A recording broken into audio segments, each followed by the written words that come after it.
नमस्कार।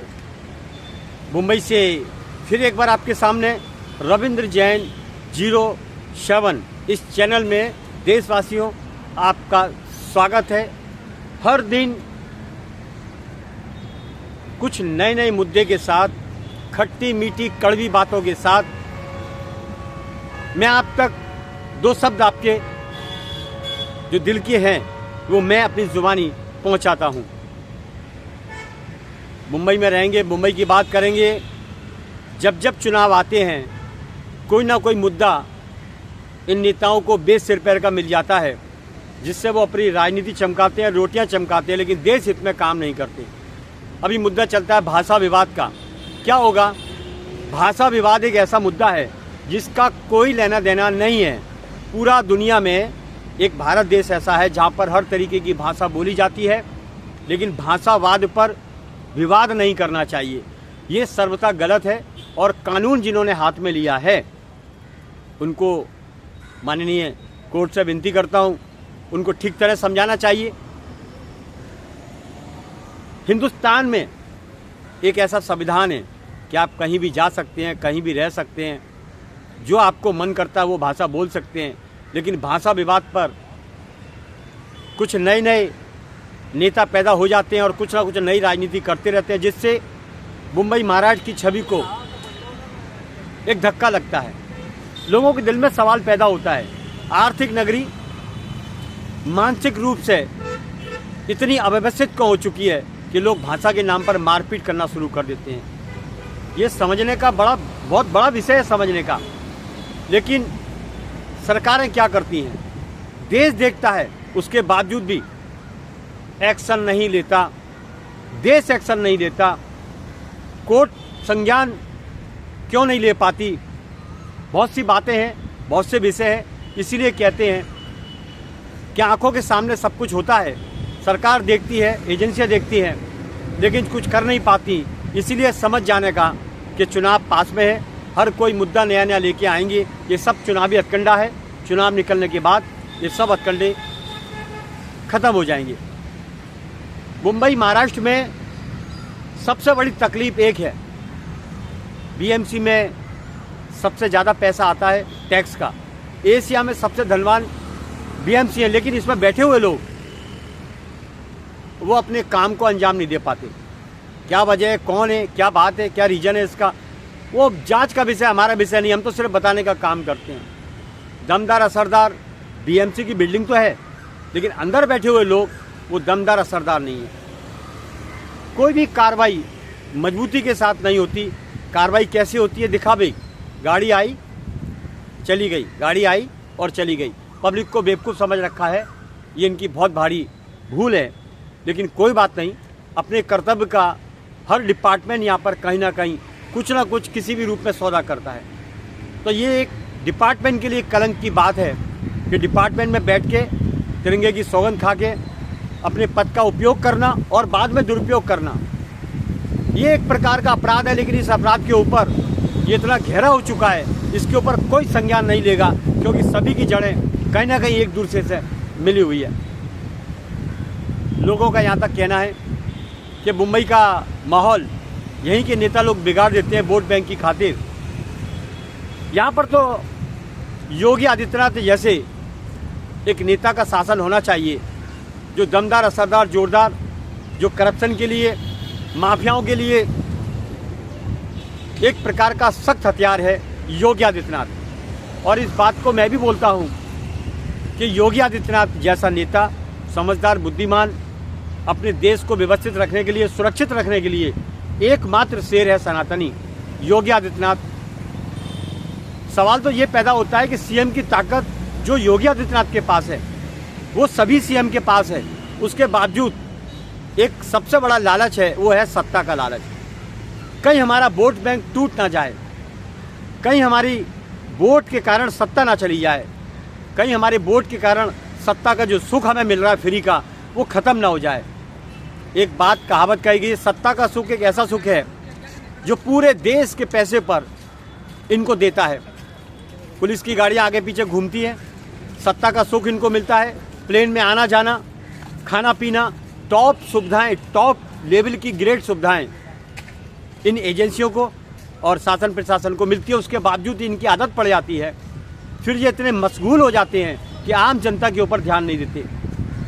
अपराध होता रहता है, एजेंसियां काम करती रहती हैं, उस पर गौर नहीं किया जाता कि आखिर क्यों होता है। ड्रग्स, मुंबई में ड्रग्स के कारोबार रोज पकड़े जाते हैं, उसके बावजूद भी लगाम लग नहीं पाती है। क्योंकि हमने आपको पहले भी बताया था, हम पक्की बात करते हैं कि इसमें शासन प्रशासन के कुछ लोग मिले हुए हैं जो ड्रग्स माफियाओं का बड़ा रैकेट चलाते हैं। तो उनको पकड़ेगा कौन? जब शासन प्रशासन के लोग मिले हुए हैं तो उन्हें पकड़ेगा कौन? उन पर कार्रवाई करेगा कौन? अपने देश को खोखला करने के लिए यहीं के कुछ अय्याश लोग शामिल हैं जो बार बोतल वसूली के अंदर नाचते हैं और अपने भारत के यंग नौजवानों को बर्बाद करते हैं। ड्रग्स के कारोबार में मालामाल होते हैं, कम समय के अंदर पैसे वाले होते हैं, लेकिन उनको ये नहीं पता है कि कर्म जैसा तुम करोगे वैसा फल मिलेगा। जो तुम दूसरों की औलादों को ड्रग्सी बना रहे हो, तुम्हारी औलादें या औलादों की औलादें इस चीज़ को भुगतेंगी। ये कर्म, तुम्हारे खोटे कर्म तुम्हारी औलादों के ऊपर जाएगा, ये निश्चित है। आप शास्त्र पढ़िए, आपको मालूम पड़ेगा कि जैसा कर्म करेगा फल भी वैसा मिलेगा। नीम का बीज बोने वालों को आम कैसे मिलेगा? तो महाराष्ट्र की गंदी राजनीति में कई सारे मुद्दे ऐसे हैं जिनका ध्यान भटका दिया जाता है। कभी सुशांत का चालू कर दिया जाता है, कभी सालिया का चालू कर दिया जाता है, कभी भाषावाद कर दिया जाता है। लेकिन मज़े की बात तो ये है कि मुंबई हाई कोर्ट और देवेंद्र फडणवीस के जो आदेश हैं उनको भी पैरों तले कुचल दिया जाता है। और सबसे बड़ा आदेश क्या है कि छत्रपति शिवाजी महाराज टर्मिनल हो या कोई भी रेलवे स्टेशन हो, वहाँ पर फेरी वाले कब्जा नहीं कर सकते। और जो फुटपाथ है पब्लिक के चलने के लिए, वहाँ पर फेरी वाले बैठ ही नहीं सकते। उसके बावजूद सीएम के आदेश, मुंबई हाई कोर्ट के आदेश, इन आदेशों को पैरों के तले कुचला जाता है। और कुचलने वाले शासन प्रशासन में कुछ लोग ऐसे बैठे हुए हैं जो वसूली की खातिर खुलेआम आदेशों की धज्जियां उड़ाते हैं। मुंबई हाई कोर्ट के आदेश की नहीं सुनी जाती, सीएम के आदेश की नहीं सुनी जाती। उनका कहना है ना कोर्ट बड़ा ना सीएम बड़ा, सबसे बड़ा रुपया। माल आने दो, सबको भाड़ में जाने दो। वो बड़ा खाते हैं तो हम छोटा खाएंगे। आखिर ये क्या चल रहा है? किसी के ओहदे का कोई महत्व है कि नहीं? सीएम के ओहदे का महत्व होना चाहिए, हाई कोर्ट के पद का एक महत्व होना चाहिए, उनके आदेश का महत्व होना चाहिए। लेकिन महाराष्ट्र के मुंबई शहर में किसी का आदेश नहीं चलता है, एक ही आदेश चलता है, वो है वसूलीबाजी का। माल आने दो, सिर्फ माल आने दो और बुलबुल को नचाना है, इसलिए किसी का आदेश हमें नहीं मानना है। आज भी छत्रपति शिवाजी महाराज टर्मिनल पर नीचे बुहारी हो या बाहर हो, चर्च गेट बुहारी हो या बाहर हो, सब जगह फेरी वालों के कब्जे लगे हुए हैं। हम कितनी मेहनत करें, ये सरकारी डिपार्टमेंट के लोग, शासन प्रशासन के लोग पैसा भी खाते हैं और अपने कर्तव्य का खुला सौदा भी करते हैं, तिरंगे की झूठी सौगंध भी खाते हैं और अपने देश को तोड़ने का काम भी करते हैं।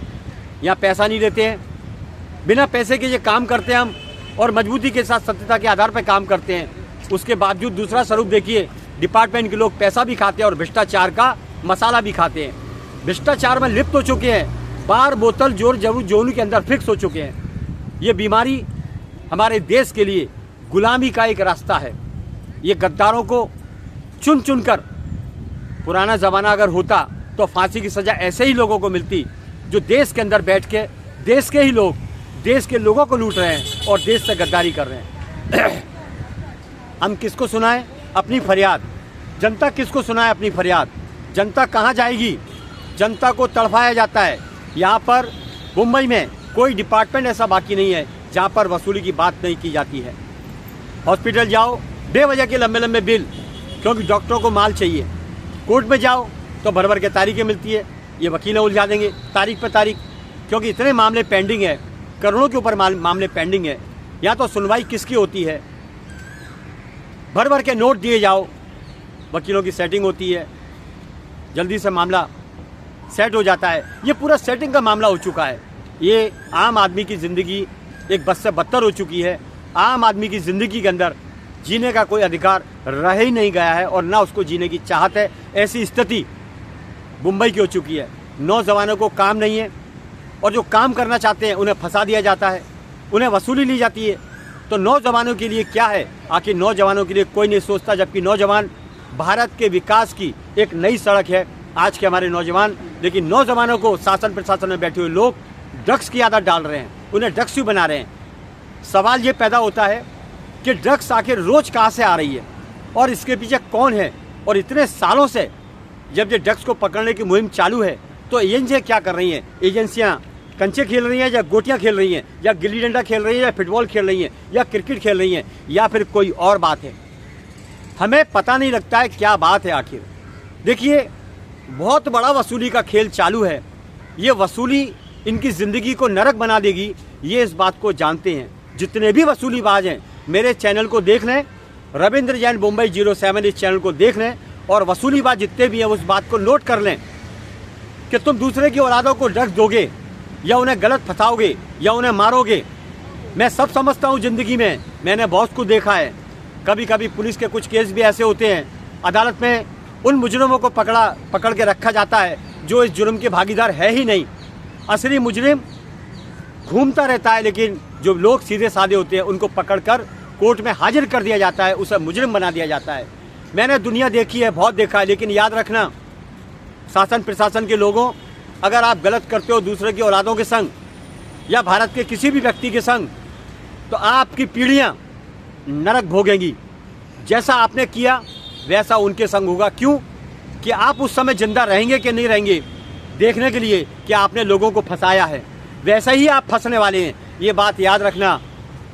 शास्त्रों में लिखा हुआ है, अग्नि पुराण पढ़िए, विष्णु पुराण पढ़िए, हमारे वेद हैं भारत के अंदर, यजुर्वेद, सामवेद, अर्थवेद, इतने सारे वेद होने के बावजूद यहाँ पर पाप होता है। पाप होता है, पाप का नंगा नाच होता है। क्या होता है आखिर? ड्रग्स के कारोबार चारों तरफ होते हैं, वसूली के कारोबार चारों तरफ होते हैं, फेरी वालों के अड्डे हैं जो वो क्या बेचते हैं और कौन लोग हैं इसका पता किसी को नहीं है। 26/11 मुंबई में हो चुका है, ऐसे बहुत से कांड मुंबई में हो चुके हैं, ब्लास्ट हो चुके हैं मुंबई में, लेकिन एजेंसियों को कोई मतलब नहीं। उन्हें तो जब कांड हो जाएगा तब वो भागती डोलेंगी, इसके पहले कुछ नहीं। इसके पहले तो एक ही चीज़ है, कर्तव्य का सौदा कितने में होता है? 1000 में, 500 में, 200 में या 2 लाख में या 5 लाख में। बस मैं हर किसी डिपार्टमेंट के व्यक्ति को और उनकी घर में जो पत्नियां उनको बोलना चाहता हूं, अपने पतियों पर नज़र रखो कि इतना पैसा कहां से आ रहा है। 200 इंच का टेलीविज़न, बड़ा टीवी, बड़ा फ्रिज, सोने के गहने, आप ध्यान दीजिए। जिसकी तनख्वाह 60,000 हो, 70,000 हो, उसको 5-5 फ्लैट कैसे आएंगे? तो मेरा निवेदन है मुंबई हाई कोर्ट से, और जो एजेंसियों में ईमानदार लोग बैठे हैं वो सख्त नज़र रखें, क्योंकि अपराधी बनाने में ये एजेंसियां शामिल हैं जो लोगों को अपराध बनाती हैं, झूठा फंसाती हैं और उनसे माल लूटती हैं। ये बहुत बड़ा स्कैंडल चालू है महाराष्ट्र के मुंबई शहर में। फेरी वाले, छत्रपति शिवाजी महाराज टर्मिनल एक हेरिटेज है, वहाँ पर एक जीपीओ पोस्ट ऑफिस है, दुनिया का, हिंदुस्तान का सबसे बड़ा पोस्ट ऑफिस जीपीओ। उस जीपीओ के पोस्ट ऑफिस पर जो पूरे फुटपाथ हैं वो फेरी वालों से भर चुके हैं, मुगलों से भर चुके हैं, अवैध कारोबारी से भर चुके हैं। इसमें किसने इनको अनुमति दी? उनको फांसी दी जाए, और किसने बैठाया और कौन बैठा है उसकी जांच होनी चाहिए। लेकिन ये जांच करेगा कौन? माल पहुंच जाता है, ये माल बड़ा काम का है। नाच मेरी बुलबुल तुझे पैसा मिलेगा, जब तक गड्डियाँ नहीं होंगी बुलबुल भी खड़ा नहीं होने देगी और बोतल भी नहीं मिलेगी पीने को। इसलिए वसूली का बड़ा खेल मुंबई शहर में चालू है। मेरी देवेंद्र फडणवीस से विनती है कि आपके पास सत्ता है, आप एक ऐसे सीएम बनिए जैसा योगी आदित्यनाथ ने। योगी आदित्यनाथ ने उत्तर प्रदेश, जहाँ पे गुंडे पैदा होते थे, जैसे देखते हैं आप कि परचूने की दुकान पे दाल चावल चीनी मिलता है, ऐसा उत्तर प्रदेश के अंदर घर घर के अंदर गुंडे मिलते थे। गुंडे, हर तरीके के गुंडे, कोई माफिया है, कोई ड्रग्स माफिया है, कोई रेपिस्ट है, कोई फलाना है, कोई ढिमाका है। जब से योगी आदित्यनाथ आए, वो भगवाधारी आया, वो भगवाधारी शेर आया, उसने गुंडों को ठोकना शुरू कर दिया, सीधा यमराज के पास पहुंचा दिया, यमलोक पहुंचा दिया। अब यमराज के पास थोड़ी बहुत सीटें बाकी है, तो योगी आदित्यनाथ ने ये सोचा है कि जो भी गुंडागिरी थोड़ी बहुत बाकी है उसको भी वो यमराज के पास पहुंचा देंगे। अब देखिए, उत्तर प्रदेश में एक शांति का गढ़ हो गया, खूबसूरत उत्तर प्रदेश बम्बई से सुंदर हो गया। वहाँ पर नदियाँ कितनी खूबसूरत हो गई, तीर्थ स्थल, धार्मिक प्रगति का वातावरण हो गया। इसे कहते हैं सीएम दमदार, असरदार, जोरदार, एक ही सीएम, उसमें दम है, सत्ता का लोभ नहीं है। इसीलिए उन्होंने उत्तर प्रदेश को जंगली गुंडों से दूर कर दिया, मुक्त कर दिया। वहाँ के सब गुंडे भाग के पता नहीं कहाँ पहुँच गए, हो सकता है बम्बई में आ गए हो। लेकिन उत्तर प्रदेश को ऐसा गढ़ बना दिया कि बहन बेटियां निकल सकती है रात को 2 बजे, 3 बजे, 4 बजे। वरना ये हालत थी उत्तर प्रदेश के अंदर कि रात को 7 बजे बाद, 8 बजे बाद लड़कियों को उठा के ले जाते थे जंगली जानवर। जंगली जानवर से मतलब है जो पुरानी सरकारें थी उनके अंदर जो नेता थे गुंडे तत्व के, माफिया, वो उठा के ले जाते थे। अब आखिर मुझे ये समझ में नहीं आता है ये सत्ता पर किस लिए आते हैं जंगली लोग जो ऐसा घिनौना कृत्य करते हैं, जनता को बचाने के बजाय जनता पर अत्याचार करते हैं। देखिए अत्याचार की एक बात बता देते हैं। अकबर गया, बाबर गया, खिलजी गया, हुमायूं गया, औरंगजेब गया, जिसने भी अत्याचार किया उसका सर्वनाश हो गया। आज ऐसे लोगों के ऊपर थूका जाता है जिन्होंने अत्याचार किया। हमारे देश का खाकर और देश के लोगों पर अत्याचार करना ये कहाँ का संवैधानिक है, कहाँ का ज्ञान है? ये राष्ट्र प्रेम नहीं, राष्ट्र से गद्दारी है। तो मेरी विनती है देवेंद्र फडणवीस से और मुंबई हाई कोर्ट से, आप लगाम लगाइए, जांच करिए और ऐसे लोगों को सख्त सजा दीजिए जो ऐसे घटिया कारोबार में शामिल हैं, ऐसे मुद्दों में शामिल हैं जो हमारे देश को नुकसान पहुंचाना चाहते हैं। बस इन्हीं उम्मीदों के साथ फिर आऊँगा नए विषय के साथ। रविंद्र जैन 07 में आपका स्वागत है। जय हिंद, नमस्कार।